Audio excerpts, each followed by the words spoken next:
خبر شامل کرتے ہیں سیالکوٹ سے رپورٹ۔ حاجی محمد ناصر قادری وفاقی وزیر قانون اعظم نذیر تارڑ نے کہا ہے کہ وکلا کی فلاح و بہبود کے لیے حکومت اپنا کردار ادا کرتی رہے گی۔ وفاقی حکومت وکلا برادری کے مسائل کے حل اور عدالتی نظام کی بہتری کے لیے ہر ممکن تعاون فراہم کرے گی۔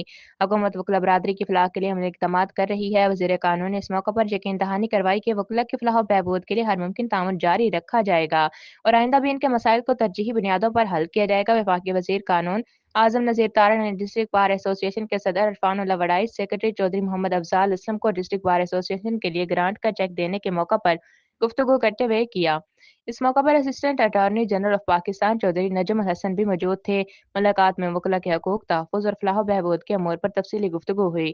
عرفان اللہ وڈائی، سیکرٹری چودھری محمد افضال اسلم نے بار کی تعمیر و ترقی اور بہتری کے منصوبوں کے لیے وفاقی حکومت کی جانب سے دی جانے والی گرانٹس کو قابل تحسین قرار دیا۔ وفاقی وزیر قانون اعظم نذیر تارڑ نے مزید کہا کہ حق و انصاف پر مبنی وکالت اور جمہوریت کی بالادستی کے لیے وکلا برادری کا کردار انتہائی اہم ہے۔ آزاد عدلیہ جمہوریت کا اہم ستون ہے۔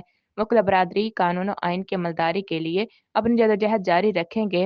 حکومت عوام کی بہتری کے لیے اقدامات کر رہی ہے۔ معاشرے کی ترقی کے لیے سب کو مل کر کام کرنا ہوگا۔